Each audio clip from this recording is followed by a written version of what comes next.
What's up, everybody? Celtic Scarecrow here, back for another video with those 10s and 20s views. This is like my fifth take on this video. And it is my last video of 2024. I did not hit the goal of the year, which was having 1,000 subscribers. Fell short. I ended the year with roughly, as of time of recording, as I'm questioning everything about WWE going to 8, that 909 subscribers. So 91 short. Hey, I put up a good fight. Tom Grassi rated me, helped me out. That's not here. We're here for my end of the year wrestling awards for 2024. Now, I will say I did not watch all the wrestling that I wanted to watch. I did not watch uh, all the pay-per-views that I really wanted to watch. So it is what it is. So this is my opinion. If you want to disagree, you can in the comments. I encourage it. Call me out on things. Tell me what you think. If you really, really hate what I did, make your own video. OBS is free, which is what I'm using to record. DaVinci Revolution, also free. And my green screen is green felt from Walmart. So, that being said, let's get on. I got 9 categories, and they will be in this order. Best babyface, best heel, best segment slash promo, that's something that's not wrestling related, best pay-per-view, best rivalry, best tag team, match of the year, female wrestler of the year, and male wrestler of the year. I do want to move. A few moments later. No, I like that order. I like that order right there. So that's how it's going to be. That's how it's going to run. I'm going to get everything lined up. So, but yeah, starting off with best babyface. I am going to do second place, first place, or second place, first place. What's with that? For each category. So it's like, for example, we're going to start off with best babyface. My runner-up for best babyface of 2024 is Cody Rhodes. Cody Rhodes was the guy we all cheered for. He won the Rumble, called out Roman, which apparently he wasn't supposed to do. Had 2 WrestleMania matches, and then the next thing I really remember is the thing with Gunther. But Cody loses points on babyface status because he had both WrestleMania nights. Now, true babyface hero would have said, hey, Bayley won the women's title, women's Rumble, has a great storyline. Let's give them night 1.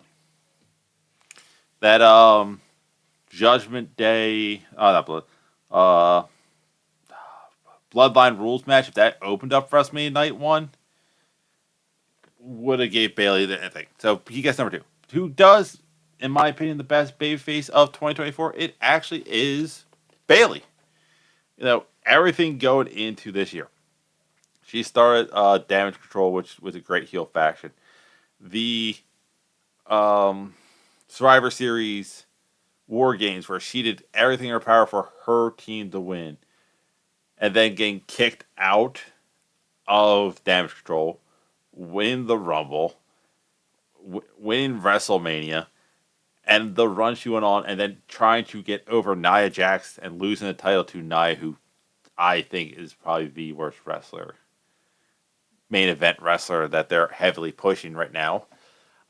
Yeah, so I have Bayley as my best babyface person that I want to see succeed this year because Bayley is a great wrestler, and B, she just connects with the fans as a face or heel. This year, great babyface work, so good job, Bayley. Next up is actually best heel, because I'm doing both sides of the coin. These are the people that you love to hate. You want to see them get their comeuppance, or you just want to root against them.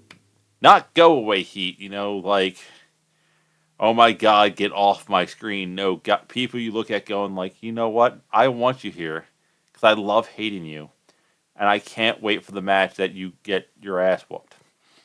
So our runner-up is from AEW. It is Christian Cage. The patriarchy thing, is so good. A, it breathes life into Christian. For some reason, Christian gets out of WWE, and all of a sudden he's one of the best wrestlers going. Like everything that he's doing with Luchasaurus, where he changed his name to Killswitch, blaming him for losing matches, not naming him part of the trios champions that they were, even though it's because of him they're winning. The manipulation of Nick Gage, I think that's that guy's name, um, betraying Darby Allin, getting Nick's mom involved, and naming her a trios champion, but then expecting Luchasaurus to defend him, who changed his name to Killswitch after Christian's own finisher. Getting Luchasaurus to get the pretty much Money in the Bank, AEW version of Money in the Bank. So we're all waiting throughout this whole year for Luchasaurus / Killswitch to just snap and get Christian. And it's just bleeding over in 2025, and it's going to be good when it happens. But Christian loses it out to someone we're all really loving to watch get beaten up, and that is Dirty Dom, Dominic Mysterio. Yeah, Dominic is playing that cheesy 20-something-year-old guy. You're like, you're a spoiled rich kid. We want to see you get your ass kicked. And I would love to see it because A, he betrays Rhea for Liv. He betrays Damian Priest for the Judgment Day. He's about to betray Finn because he thinks he's the man. I would love Dom versus John Cena WrestleMania. I think you can do a lot with that. You can do like after the Rumble, Dom just starts working out, gets all jacked. He thinks he's some tough guy. Beats Cena. He would have to beat Cena. That would launch his career.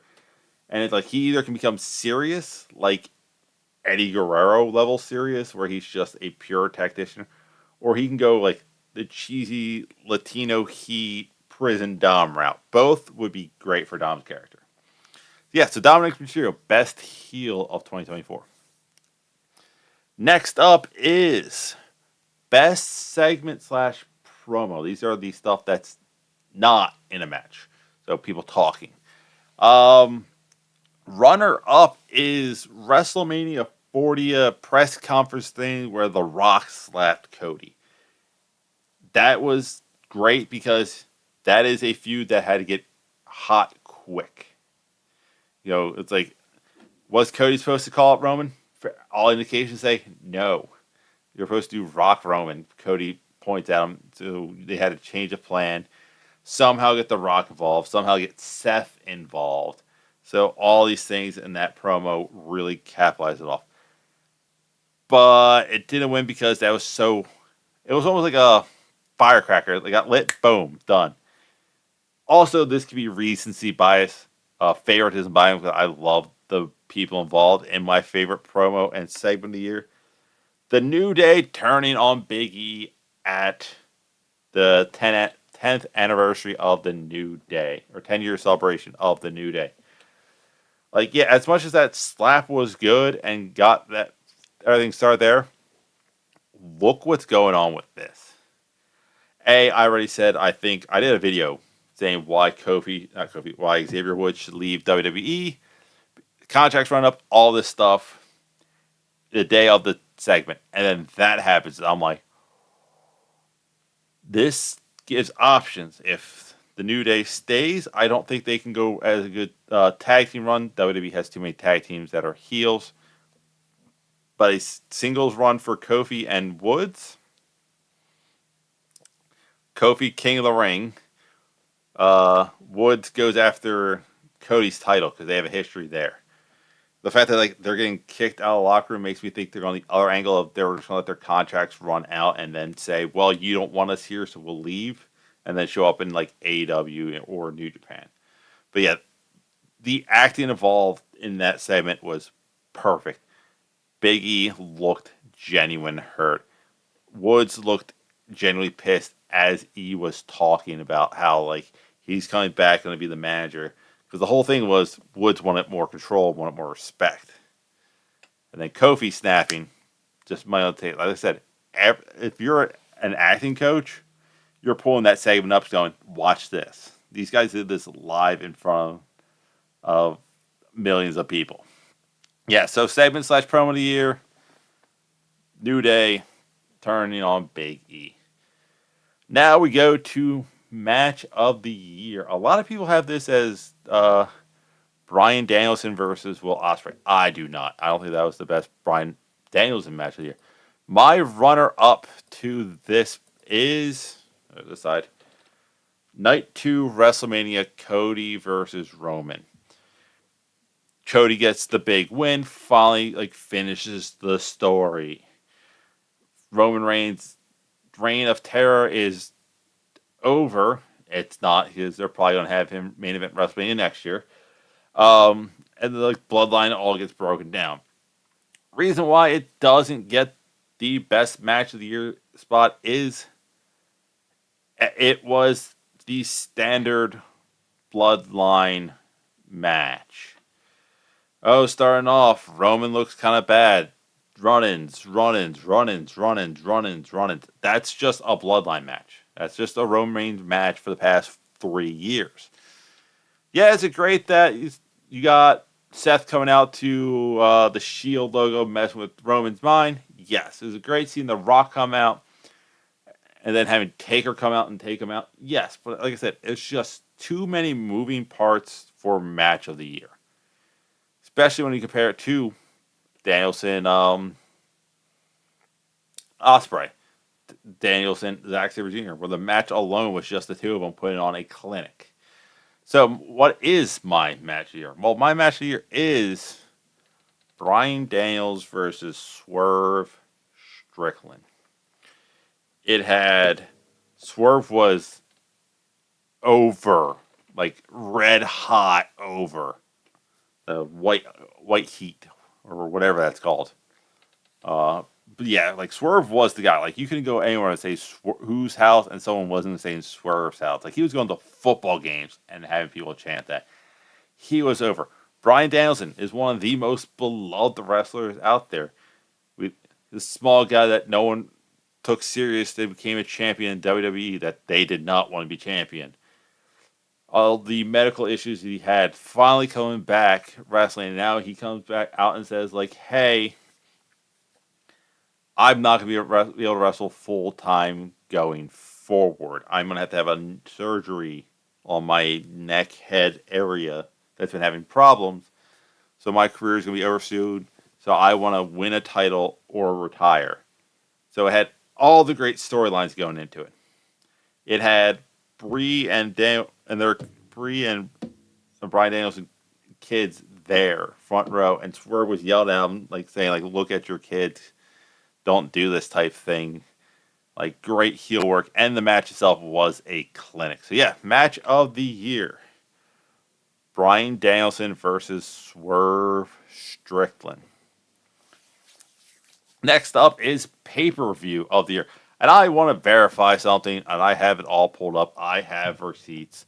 I am not going to put WrestleMania or Wrestle Kingdom or any other pay-per-view that was on 2 nights. That's 2 different pay-per-views in one package. You will get judged on WrestleMania Night 1, and you'll get judged on Wrestle Kingdom Night 2. So it's like, I don't, like, if it's a pay-per-view, it should be one night. You imagine how great of a UFC pay-per-view would be if they did it in 2 days? All the matches, the good fights they have there? No, so one night. Also, I have WrestleMania pulled up on Wikipedia. Of the 14 matches, I asked my coworker, who's a WWE diehard, not a big AEW fan, said how many of those matches you think you can remember. You know how he said of 14? 4. Both Bloodline matches, the Rhea Ripley Becky Lynch match, and I want to say, I think he said the ladder match or the Io Bailey match. 4. So like I'm looking down this going, Rhea Ripley Becky Lynch. I don't remember it being good. I think it was just average. The 6-pack ladder match was decent, not great. The tag team match of Rey Mysterio Andrade versus Santo Escobar and Dirty Dom did not need to be on the card. Jey Uso versus Jim Uso was arguably the worst match of both nights of the pay-per-view. And that's saying something. The 6-woman tag team match. Completely forgot it was on the card. Didn't even have it. Sami Zayn versus Gunther. Could have main evented night 1, realistically. It was a great story and everything going on with it. Didn't. It got swallowed up. After that great match, it got pretty much erased from people's minds because it was the Bloodline match. The Rock and Roman versus Cody and Seth. That went for 45 minutes. Night 2, Drew versus Seth. Okay, cool. Good match, but it was only 10 minutes. You could put that on Raw. But Seth was also hurt. Priest, Drew McIntyre. Match last 9 seconds of cash-in with all the CM Punk BS. Then you got a Philadelphia street fight. Don't remember that at all. LA Knight versus AJ Styles in just a standard singles match. Why was that on the card? Bayley versus Io Sky. Great match, great story, but you don't remember it because next match was Cody Roman, where Cody won the title. So yeah, so 4 matches. You could realistically put the best 6 matches on one card and had a great one night. But anyway, enough of that. What is my second favorite pay-per-view of the year? It is WWE Crown Jewel. Like, I remember parts of it, but looking at the card, I'm like, this is how WrestleMania should look. It should be how, like, the big pay-per-views for WWE should look. You start off with a 6-man tag team match, the Bloodline, Solo Sikoa, Jacob Fatu, and Tama Tonga, with Tangaloa there, versus Roman Reigns and the Usos. Big storyline, big names, open match, get everybody hot. Well done. A Fatal 4-Way women's tag team match. I don't remember it. Also, it was in Saudi, so they don't really like all the women had to dress in like bodysuits, so that's minus points there. But it went for 12 minutes. That's good. Seth Rollins versus Bronson Reed. Those two are, I think either was the start or the middle of a great feud that those two had. Liv Morgan versus Nia Jax women's title. I watched that match, and it's almost as bad as the Jimmy J Uso match. LA Knight, Andrade, Carmelo Hayes. That was a great match that went only for 9 minutes. And then your main event of Cody versus Gunther was another just gem. But unfortunately, it falls just short to our best pay-per-view of the year, which is AEW's All in London. Criticize AEW all you want. They put on excellent pay-per-views. Like, they had 3 pre-show matches, which are exactly what you want from pre-show matches, just people out there. But your main card was a 4-way ladder match for the tag team titles. So a match to get everyone in their seats and excited. Next match was Mariah May defeating Timeless Toni Storm for the women's title, where Mariah was Tony's like assistant person and betrayed her, and Toni Storm like finally snapped and went insane and kind of had her memory loss. But it's like great title run came to an end in a just overall solid match there. Hook versus Jericho, where if Hook lost, he would never be able to challenge Jericho for the FTW title ever again, as long as Jericho's champion. So good rivalry going into that match. The Young Bucks versus the Acclaim for the Acclaim and FTR for a tag team match. You put those 3 teams in a match, just let them go. It's going to be a great match. Christian Cage versus Kyle O'Reilly for the Casino Gauntlet. This is their Money in the Bank match. 12-man Money in the Bank match. Ospreay versus MJF for the Intercontinental title. Mercedes Moné versus Dr. Britt Baker. So 2 of the best women wrestlers going at it. Jack Perry, Jungle Boy, versus Darby Allin in a coffin match. So there's a good thing. And then you end it with Bryan Danielson versus Swerve Strickland, which I already said is my match of the year, to finish it off. That's a pay-per-view. It's like if you want to get somebody into like wrestling into AEW, you go to this and just say here. Next up is best rivalry. This one I'm a little fuzzy on time. So if I'm not 100% accurate, that's on me. My second best rivalry of the year is Punk vs. Drew. I liked it. I liked the cage match. The cage match needed a little bit faster of a start to me. It kind of was slow and then went to 100. I do think they fought too many times too quickly. I think if you have the whole Drew hurt Punk, start wearing the T-shirt. Punk came back, ruined WrestleMania for Drew. I actually did not like that at all. I thought it was stupid. And then you had like the next 3 pay-per-views. I want to say they've just had a match. It's like, why? If you did one break, kind of like spaced them out a little longer, it would have been better. So my rivalry of the year is the Hangman Adam Page versus Swerve Strickland. This is a rivalry that built superstars. Did people know who Adam Page and Swerve Strickland were before this? Yes. Did they put these guys on a whole new level? Yes. So you had the Texas Death Match. That's the name of the match. YouTube, don't yell at me. In 2023, where Swerve won. Then they had an AEW Contenders match in this year on February 7th, which was a time limit draw.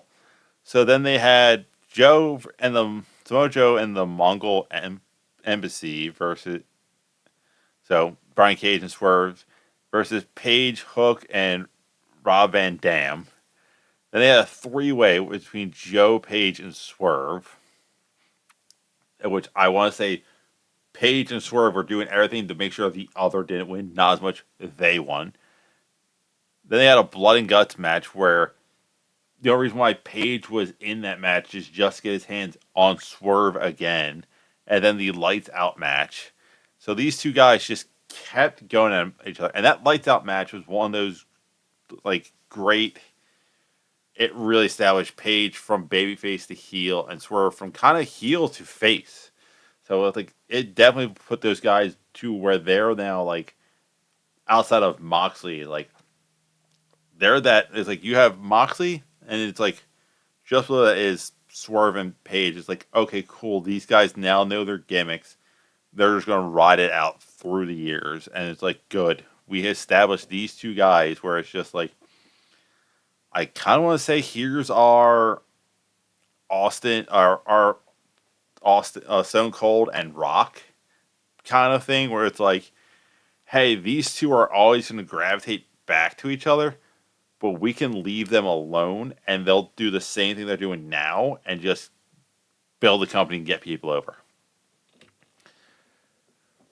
So yeah, Swerve and Page, best rivalry of the year. Moving on to the best of. So we're starting off with the best tag team. I'm a huge fan of tag team wrestling. I am adding in the Trios title. Trios into this. A lot of people give it to a weird NXT combo. From what I understand, they are the standard WWE tag team of you don't like each other, you don't like him, he doesn't like you, therefore we need you two to get along, you're a tag team now. Oh, look, you're magically a great fit that are somehow beating people who are tag team specialists in NXT. Now, this year I have a weird thing because you don't have the Usos potentially coming up for anything because they broke apart at the Rumble. You don't have FTR because they were hurt the bulk of the year. You don't have Guerrillas of Destiny because they were part of the whole Bloodline thing. They didn't actually do that many matches. You don't have the Judgment Day because they didn't fight in that many matches. So my runner-ups are the Acclaim with Billy Gunn.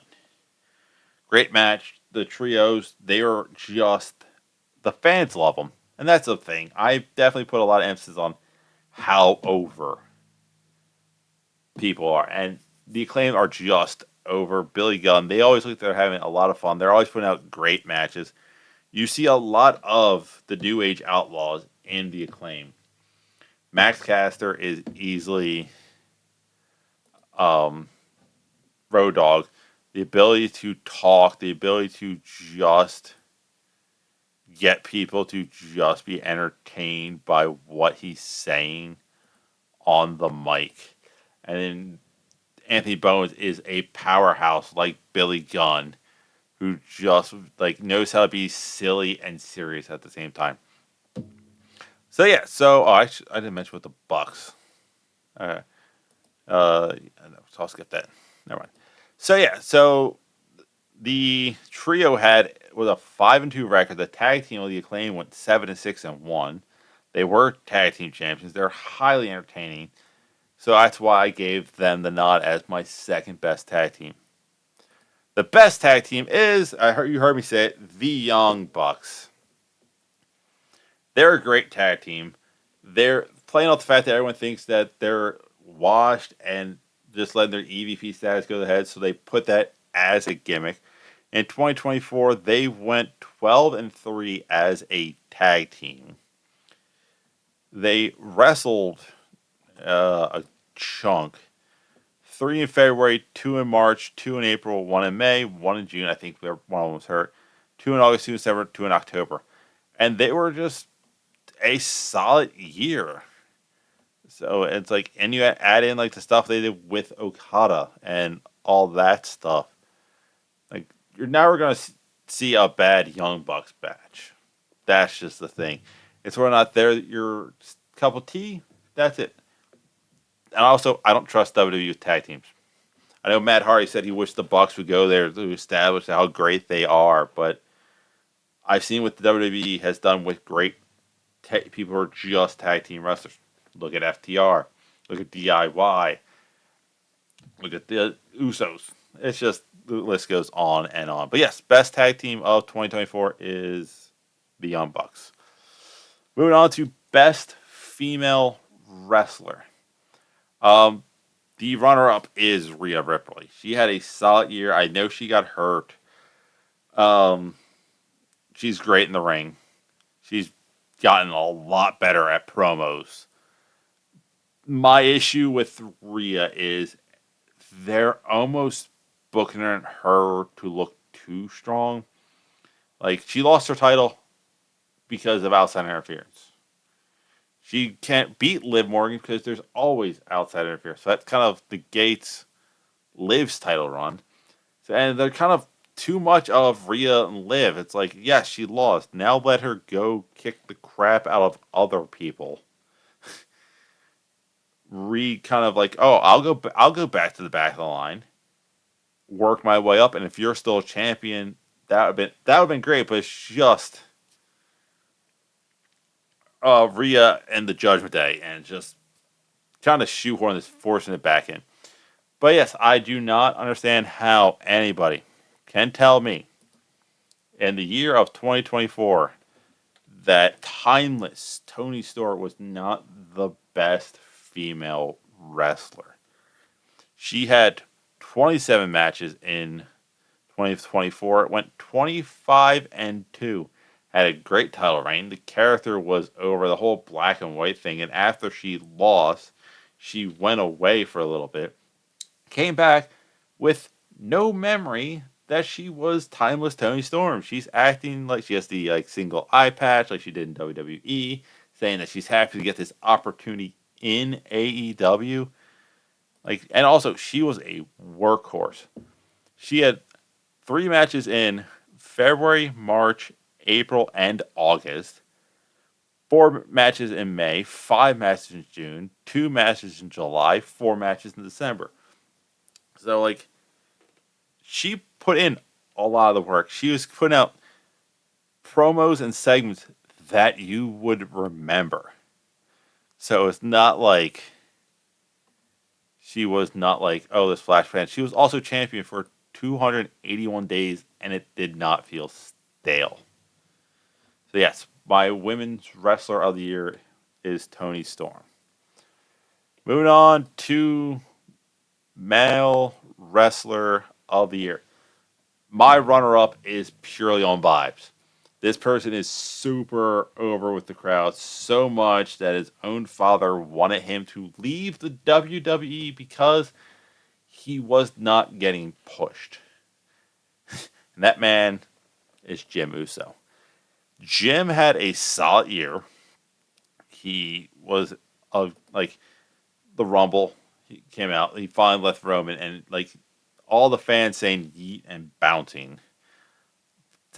Added in like the Fireflies from like Bray Wyatt's like thing, and acknowledging that, hey, I'm glad you guys are doing this for me. I good friends with Bray, and it's really cool. He acknowledges that was Bray's thing that he's embracing. And outside of the WrestleMania match, he's put on great matches the entire year. I'm hoping, and I'm not hoping for a lot because he's back with Roman. A solid Jey Uso run where he gets the main event. Like he should beat Gunther and be the next champion there. But who do I have as the best male wrestler of 2024? I think it's kind of obvious. I mentioned him a few times in a couple of best matches of the year. It is Bryan Danielson. Everything with the Blackpool Combat Club, where him, Mox, and Claudio Castagnoli join together. They train Wheeler Yuta. That whole thing of they're going to try to reshape AEW. Then he gets hurt, starts having his dream match against Ospreay and Zack Sabre Jr., which I think he fought in 2024. Let's see, I'm going to scroll down on this page. Great page, AEW results. It shows you all like the matches. You can look at like people. Yeah, so he fought Claudio Castagnoli. The whole Eddie Kingston Claudio rivalry. He was part of that. I'm trying to see. Did he fight Sabre? Yeah, he. Let's see. I know I should look this up prior. I have it up. Yeah. Great. The match with Will Ospreay, which a lot of people have match of the year. Top Flight. It's all Blackpool Combat Club.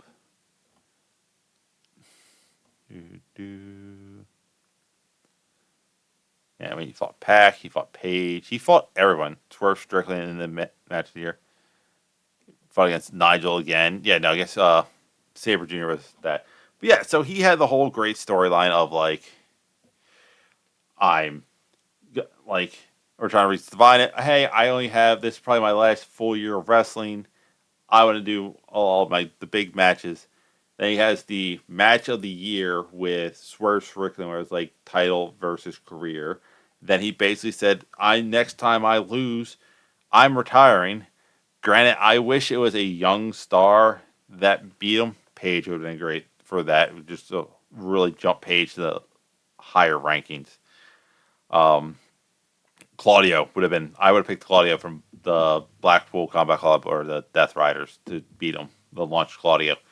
But yeah, all that, the man just had a solid year, and it's sad because that could have been his best year in AEW, and it's his final year. And again, workhorse. 2 matches in January, 4 in February, March, April, 6 in May, 3 in June, 2 in July, 2 in August, 2 in September, 2 in October. He put in more matches in that time frame than Roman Reigns has done in 2 years. But yeah, so that is my list, and I'll do a quick rundown, and I'm not going to throw them up. Babyface of the year was Bayley. Best babyface was Bayley. Best heel was Dominic Mysterio. Best segment / promo was the New Day turn on Big E. Match of the year was Danielson Swerve. Pay-per-view of the year was All In. Best rivalry, Hangman versus Swerve. Best tag team, the Young Bucks. Best female wrestler, Toni Storm. And wrestler of the year is Bryan Danielson. Now, this makes me seem like I like AEW more than I like WWE. Well, I kind of do. I like that style more than the kind of bland cookie cutter WWE match pay-per-views. I also don't like the fact that WWE is going to Netflix because there's plenty of times I've channel surfed and went, oh yeah, it's Monday, wrestling is on, or oh look, I don't care for Nia Jax at all. It's like I think she's a really bad wrestler. Let me just channel surf away. If you're on Netflix and I hit exit, I'm not going to go back. But that is it. That's all I had. And I'll see you weird people in 2025, where I will be live streaming the Notre Dame Georgia game New Year's Day. And I'll see you weird people later.